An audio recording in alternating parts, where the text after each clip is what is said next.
साथियों, आप देख रहे हैं बहुजन पैगाम। मैं आर.एस. गौतम एडवोकेट आज आपके समक्ष भारत के माननीय प्रधानमंत्री श्री मोदी जी के बारे में और उनकी घोषणाओं के बारे में बताने की कोशिश करूंगा।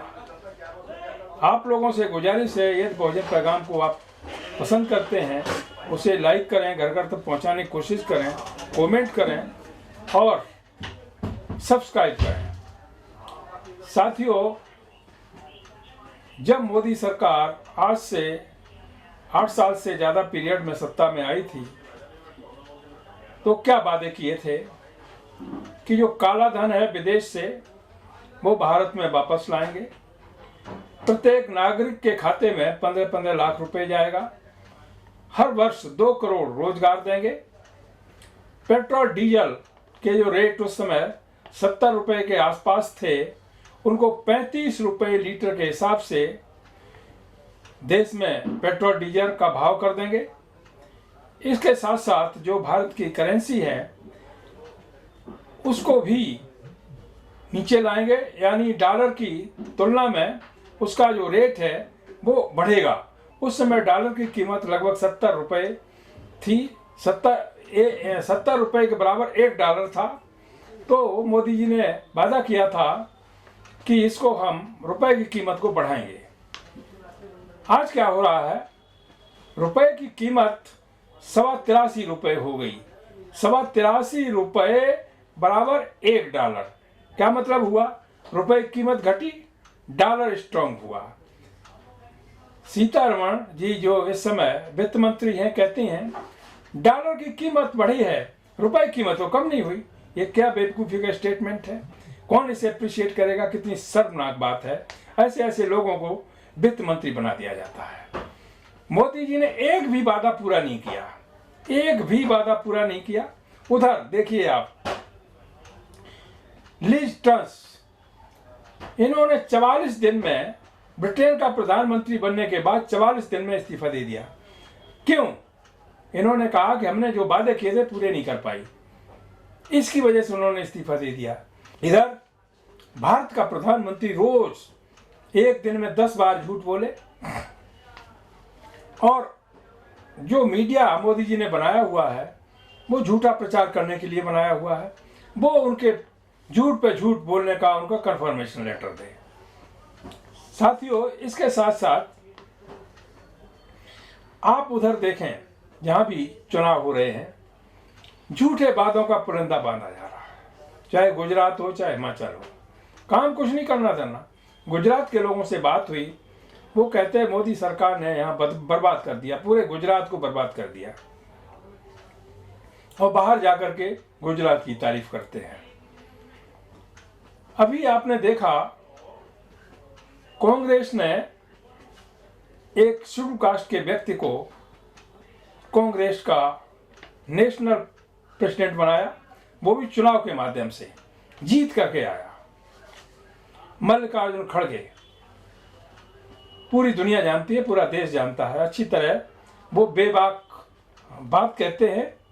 और उन्होंने पार्लियामेंट में भी जो अपनी स्पीचेस दी हैं उसमें साफ किया हुआ है कि जो देश में अंधविश्वास, पाखंडवाद, ब्राह्मणवाद, जातिवाद, ऊंच नीच, छुआछात और वर्णवाद फैलाया जा रहा है, हजारों साल से मनवादी व्यवस्था के तहत जो 85% लोगों का शोषण हो रहा है उसका मुख्य आधार यही है।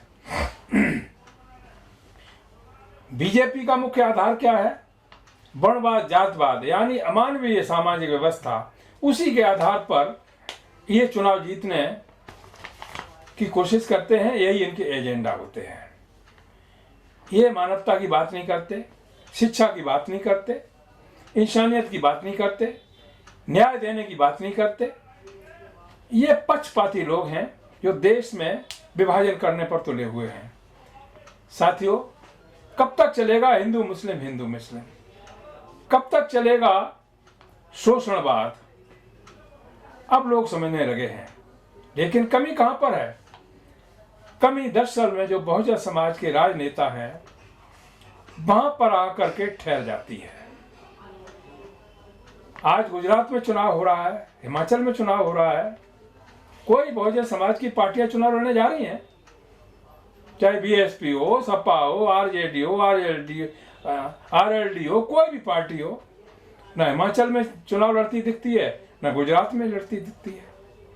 यूपी में घमासान मचा हुआ है, सपा का बसपा ने तोड़ लिया, बसपा का सपा ने तोड़ लिया, आरएलडी का आरजेडी ने तोड़ लिया, आद करके। What is this is nonsense only. इसलिए इन लोगों से भी बहुजन पैगाम के माध्यम से मेरा यही कहना है, ये नाटक बंद करो, देश स्तर पर सोचिए। जो पार्टियां आप लोगों ने बनाई हैं, देश स्तर पर उनको ले जाइएगा। पूरे देश में जब तक चुनाव नहीं लड़ोगे तब तक आप भारत पर शासन कैसे कर पाओगे। लोग कहते हैं, जो बहुजन समाज के लोग हैं उनका विचारों क्या दोष है, वो तो वोट देते हैं, हम भी वोट देते हैं, सभी वोट देते हैं। आप क्या काम करते हो? धंधा करते हो, और उस धंधे से केवल अपनी राजनीति चमकाने में समय बर्बाद करते हो। लेकिन पूरे बहुजन समाज का तो कहीं का नहीं छोड़ा। उसके पास तो आज रोजगार नहीं है, पैसा नहीं है, धन नहीं है, रोजी रोटी नहीं है, कपड़ा नहीं है, मकान नहीं है, कहीं पर भी नहीं। तो थोड़ा सा शर्म करना चाहिए इन चीजों को। दूसरी बात, अभी आपने देखा माननीय नेताजी मुलायम सिंह जी का निधन हुआ। अखिलेश जी ने घोषणा की कि 13वीं नहीं होगी। सब लोगों ने अप्रिशिएट किया, पूरे देश ने अप्रिशिएट किया। 13वीं नहीं होगी, एक मनवादी परंपरा को तोड़ दिया। लेकिन श्रद्धांजलि समारोह होगा, श्रद्धांजलि समारोह होगा, बहुत अच्छी बात है, होना भी चाहिए। हम भी श्रद्धा के सुमन अर्पित करते हैं, सभी करते हैं, सभी ने किया भी। लेकिन मनुवादी व्यवस्था के तहत नहीं। आपने व्यवस्था कौन सी अख्तियार की? मनुवादी। जो टीवी में देखा गया, सोशल मीडिया ने दिखाया, तो आपने व्यवस्था तो वही अख्तियार की जो मनुवादियों की, ब्राह्मणवादियों की व्यवस्था है। आपने बुद्धवादी व्यवस्था को फॉलो नहीं किया। इसलिए आपने जो पहले कहा था कि 13वीं नहीं होगी, वो बात कहीं हल्की पड़ गई, और मनुवादी व्यवस्था को लेकर के जो श्रद्धांजलि सभाएं आपने की, उससे आपकी बात का जो वजन था वो कम हो गया। इसलिए हिम्मत करके आगे बढ़ना चाहिए कि हम बुद्ध के फॉलोअर हैं, बुद्ध का देश है, और ये जातिवाद, वर्णवाद, पाखंडवाद को मिटाना है तो हमको बुद्धवादी व्यवस्था की तरफ आगे बढ़ना ही होगा। साथियों, बड़े अफसोस की बात है कि बहुजन समाज के लोग चाहते हैं कि देश में बहुजनों का शासन होना चाहिए। कांसीराम साहब ने जो कुर्बानी दी वो इसीलिए दी, उनका कहना था जाओ दीवारों पे लिख दो हम इस देश के शासक हैं। लेकिन जिन लोगों को सत्ता मिली, जो राजनीति में आए, वो वहीं तक सीमित रह गए। उसके बाद अपने ऐशो आराम की जिंदगी व्यतीत करने लगे, छोड़ दिया बहुजन समाज को। समाज का नेतृत्व करने के लिए, मुख्य रूप से बहुजन समाज का नेतृत्व करने के लिए रात दिन एक करने की जरूरत होती है। जो रात दिन एक करके मेहनत नहीं कर पाएगा, वो बहुजन समाज का नेतृत्व नहीं कर पाएगा।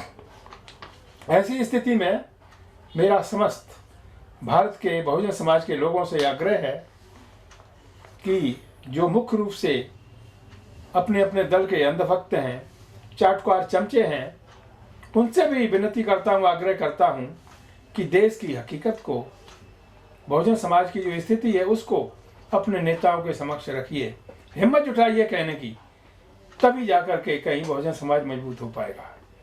केवल वहाँ चमचागिरी करने से, अपने राजनेताओं के सामने मुर्गा बन के खड़े होने से तो काम नहीं बनेगा। वक्त आ गया है, ज़्यादा दिन तक बहुजन समाज के लोग अब जागरूक हो गए हैं, आपको बर्दाश्त नहीं कर पाएंगे। इसलिए अब भी यदि आप लोग अपने में सुधार कर लें तो बहुजन समाज का नेतृत्व तो आप कर सकते हैं, और सारा बहुजन समाज आपको सर पर बैठाने के लिए तैयार है। वोट आपको देता, किसी को नहीं देता, पिटता है, लुटता है, सब काम होते हैं।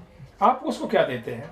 कहीं बलात्कार हो जाए आप ट्वीट भी नहीं करते, 10 आदमी मारे जाएं आप जाते नहीं, कहीं संघर्ष नहीं, रोड पर कभी नहीं निकलते, किसी तरह कोई एजुटेशन आप नहीं चलाते। आपने देखा मैं किसी दल की न तो आलोचना करता हूं न तारीफ करता हूं, सच्चाई बयां करने की कोशिश कर रहा हूं। जिस समय इंदिरा जी प्रधानमंत्री थी और ये कच्छाधारी जो आज सत्ता में आ गए हैं, जहां पर भी ये हुड़दंग करते थे तो यही कहा जाता था, ये जो कच्छाधारी रोड पर आ रहे हैं इनको सबक सिखाने की जरूरत है। ये किसी तरीके से देश में बवाल करना चाहते हैं, देश की एकता अखंडता के लिए ये घातक हैं। आज क्या हुआ? आज बीजेपी की जो मंशा है, क्या सोचती है? बीजेपी अब ये चाहती है कि सत्ता में भी हम ही रहें और विपक्ष में भी हम ही रहें। बहुजन समाज के लोग न सत्ता में रहें न विपक्ष में रहें। इसी उद्देश्य को लेकर के वो केजरीवाल साहब को लाई है। गुजरात में यदि बीजेपी सत्ता में रहेगी तो बीजेपी केजरीवाल के रूप में विपक्ष में रहेगी। पंजाब में केजरीवाल सत्ता में है, बीजेपी विपक्ष की भूमिका निभा रही है। उसी तरह से दूसरे स्टेट में, जहां पर जैसे दिल्ली, गुड़गांव, दिल्ली में केजरीवाल सत्ता में, बीजेपी विपक्ष में भूमिका निभा रही है। लेकिन बात तो एक ही है, भाई सत्ता में भाई विपक्ष में। इन दी सेम मैनर आप समझ सकेंगे कि सुप्रीम कोर्ट और हाई कोर्ट में जो जजेज हैं वो भी वही हैं, और जो बहस करने वाले सरकारी वकील जाते हैं वो भी उनकी जाति बिरादरी के हैं। यानी जो मनवादी व्यवस्था है वो आज हर जुडिशरी में व्याप्त हो गई है। सुनने वाले भी वही हैं, सुनाने वाले भी वही हैं। तो न्याय किसको मिलेगा? क्या देश के बहुजनों को न्याय मिलेगा? कभी नहीं मिल सकता। इसलिए जरूरत है ईवीएम के स्थान पर बैलेट पेपर से चुनाव होने चाहिए। कोलोजियम के स्थान पर संवैधानिक तरीके से एक नेशनल जुडिशियल अपॉइंटमेंट कमीशन बनना चाहिए, जिसमें सभी धर्मों, सभी जातियों, सभी वर्गों का समान प्रतिनिधित्व का ध्यान रखते हुए जजों की नियुक्ति हायर जुडिशरी में होनी चाहिए। आज सुप्रीम कोर्ट की हालत ये क्यों हुई? क्योंकि वहां दो ही जातियों का वर्चस्व दिखाई देता है, ब्राह्मण बनिया, ब्राह्मण बनिया, और वो भी सब नहीं, खास खास परिवारों के। इसलिए आज पूरे देश में बल्कि विदेशों में भी भारतीय न्यायपालिका, जो कभी सिरमौर समझी जाती थी, निष्पक्ष न्याय देने के लिए पूरे विश्व में अपना रिकॉर्ड रखती थी, आज वो गौरव और गरिमा धूमिल हो चुकी है। जरूरत है देश की न्यायपालिका को बचाने की, देश के सुप्रीम कोर्ट और हाई कोर्ट्स की गौरव गरिमा को मेंटेन करने की। वो तभी हो सकेगा जब कोलोजियम सिस्टम समाप्त होगा। इस संबंध में मौजूदा कानून मंत्री रिजिजू साहब ने जो स्टेटमेंट दिया है, मैं उनकी तारीफ करना चाहूँगा। हालांकि वो बीजेपी के कानून मंत्री हैं, लेकिन उन्होंने काम देश की हालत को देखते हुए, कानून को ध्यान में रखते हुए दिया है। वो बहुत ही काबिल तारीफ है, मैं उनकी तारीफ करता हूँ। और जो वकील समुदाय है पूरे देश का, वो भी उनकी तारीफ करता है कि उन्होंने कोलोजियम प्रणाली को खत्म करके संवैधानिक तरीके से जजों की नियुक्ति करने का जो आह्वान किया है, वो काबिल तारीफ है। व्यक्ति किसी पार्टी का हो, यदि राष्ट्र हित की बात करता है, उसकी बात को अप्रिशिएट करना चाहिए, उसको बल मिलना चाहिए। रविशंकर प्रसाद जी इससे पहले कानून मंत्री थे, क्या करते रहे? कुछ भी नहीं, सिर्फ और सिर्फ मोदी जी की चमचागिरी, मोदी जी की झूठी तारीफ कि कहीं कुर्सी न चली जाए, फिर भी नहीं बचा पाए, फिर भी कुर्सी चली गई। तो झूठी तारीफ करने से भी कुछ नहीं होता भाई रविशंकर प्रसाद जी। तो ऐसे बहुत सारे लोग हैं। अभी आपने देखा भारत की पार्लियामेंट में 131 member of parliament schedule caste के हैं, 200 से ज़्यादा ओबीसी के हैं, 31 मिनिस्टर ओबीसी के हैं। कोई किसी को जानता है? क्या कर रहे हैं? हम यहाँ मिला रहे हैं, रिजर्वेशन खत्म हो गया, प्रमोशन रिजर्वेशन SC ST का खत्म हो गया। पूरे देश में गरीबी, भूखमरी, महंगाई का तांडव मचा हुआ है, किसी की जबान नहीं निकलती, कोई बोलने को तैयार नहीं, दो शब्द नहीं कह सकता। यानी सच्चाई बयां करना बीजेपी के शासन में गुनाह है। जो सच्चाई बयां करे उसी को जेल भेज दो, उसी खिलाफ मुकदमे दर्ज कर दो, चाहे वो प्रोफेसर राजतन हो, प्रोफेसर लक्ष्मण यादव हो, प्रोफेसर दिलीप मंडल हो, भंते सुमित्रतन जी हो, कोई भी हो, राजेंद्र पाल गौतम हो, कोई भी हो, सच्चाई कह दो, कुर्सी गई, कुर्सी के साथ साथ मुकदमा पीछे पीछे आपके साथ लगा दिया जाएगा। कब तक ऐसा चलेगा? साथियों, आखिरी बात कह करके मैं अपनी बात समाप्त करता हूं। इस देश को पिछले 8 सालों से बर्बाद करने का पूरा ठेका देश की मोदी मीडिया ने ले रखा है। ये मोदी मीडिया देश को बर्बाद करने के कगार पर लिए जा रही है, गलत तरीके से अफवाहें फैलाती है, पाखंडवाद को बढ़ा रही है, मनुवाद स्थापित कर रही है, झूठी तारीफ के पुल बांध रही है। इसलिए इस मीडिया को खत्म करने के लिए आपको जो बहुजन मीडिया है, जो सोशल मीडिया है, उसको बढ़ावा देना पड़ेगा। इसलिए जो लोग मेरी बात को जहाँ तक भी सुन रहे हों, बहुजन पैगाम को घर घर तभी पहुँचा सकते हैं जब इसको तन मन धन से आप लाइक करें, शेयर करें, कमेंट करें और इसके माध्यम से अपनी आवाज़ को देश के हर भाग में पहुंचा सकेंगे, तभी बहुजन समाज जागरूक हो सकेगा। साथियों, बहुत सारी बातें मैंने कह दी, अमल करने की ज़रूरत है। आप सभी देश के बुद्धिजीवी लोग हैं और संक्षेप में ही बात को समझने की क्षमता रखते हैं। मैं आप सभी का सम्मान करते हुए और इस आशा से कि आप जो आज मैंने कहा है उस पर गौर जरूर करेंगे और देश में यदि सत्ता है तो विपक्ष भी मजबूत होना चाहिए। लेकिन ये बड़े दुर्भाग्य की बात है कि बीजेपी जो चाहती है कि सत्ता में वही रहे और विपक्ष में भी केजरीवाल के नाम पर वो बनी रहे, ये देश के लिए और भारत के लोकतंत्र के लिए बहुत ही घातक है। इसको आप लोग ही अपने वोट के माध्यम से इसको समाप्त कर सकते हैं। ऐसी व्यवस्था किसी भी देश में नहीं होगी, ऐसी सरकार किसी भी देश में नहीं होगी जैसी सरकार एक राष्ट्र की गौरव और गरिमा को सेटिसाइड करते हुए, दरकिरार करते हुए, अपने मनवादी एजेंडे को सामने रखते हुए देश में विभाजन का काम कर रही है। साथियों, सब बातें आप समझ सकते हैं, किसको वोट करना, किसको नहीं करना, क्या नहीं करना है। इन सब चीज़ों को आप अच्छी तरह समझ रहे हैं और यदि कोई बात अपनी कहना चाहते हैं, कीमती बात कहना चाहते हैं, जो देश हित में कहना चाहते हैं, आपका स्वागत है। बहुजन पैगाम को आप भेज सकते हैं, कह सकते हैं। आपकी बात को पूरे देश में फैलाने की और बताने की कोशिश की जाएगी। मैं जानता हूं कि आज सोशल मीडिया ही बहुजन मीडिया है, देश की मीडिया है और सच्ची भारत की तस्वीर देश के सामने रखने में कामयाब है। इन शब्दों के साथ मैं अपनी बात समाप्त करता हूं। जय भीम, जय भारत, नमो बुद्धाय, जय संविधान, जय सम्राट अशोका।